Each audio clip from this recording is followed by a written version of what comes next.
Phyllis Tyne loves her local community radio station. With its focus on black music and links to the Afro-Caribbean community, she says it's her constant companion. I can learn from the radio station, you know, what, like when you was a girl, what Jamaica was like. I didn't know because I was a girl when I come here. So that station made me be wiser. So it keeps you in touch with your roots a little bit? Yes, a lot of my roots, what I didn't even know. There are more than 150 community radio stations broadcasting across the UK, and they're struggling. We're looking at two. There's Phyllis's favourite, GFM in Gloucester. Gloucester's best music on GFM. And in Cornwall. Radio St Austell Bay. Community radio relies on grants from the government as well as some sponsorship and advertising. But these are hard times, and despite everyone on the stations working for free, money is tight. We're sort of living hand to mouth. You know, we do advertise for businesses, and the smaller business can advertise with, because obviously we're not that expensive. But again, from the Community Media Association, when you get a licence, you can only have up to 50% of actual advertising as income. So where you're supposed to get the rest from. I know we'll all fight on passionately, but of course there's only so long that you can go with no funding. It's very difficult.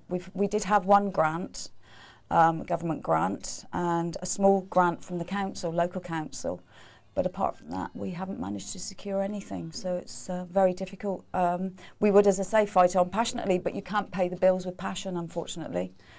The heads of community radio stations from all over the UK have signed an open letter to Gordon Brown, in which they say unless funding is increased or the rules which allow them to raise more money through advertising are changed, many of them will go to the wall.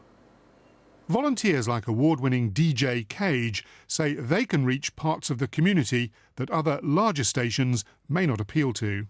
Community radio is quite a lot because we have never had this before, and it brings out a whole different type of audience, and it's quite a good thing for the community.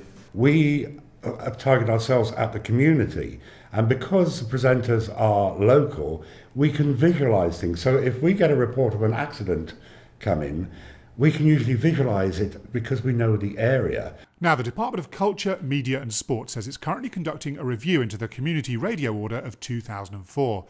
If it decides that more funds are needed or that radio stations can raise more money through advertising, it could provide a lifeline for stations like Radio St Austell Bay, GFM, and for listeners like Phyllis.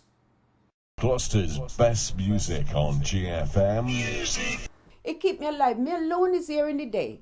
And let me tell you something. It's like somebody else in the house.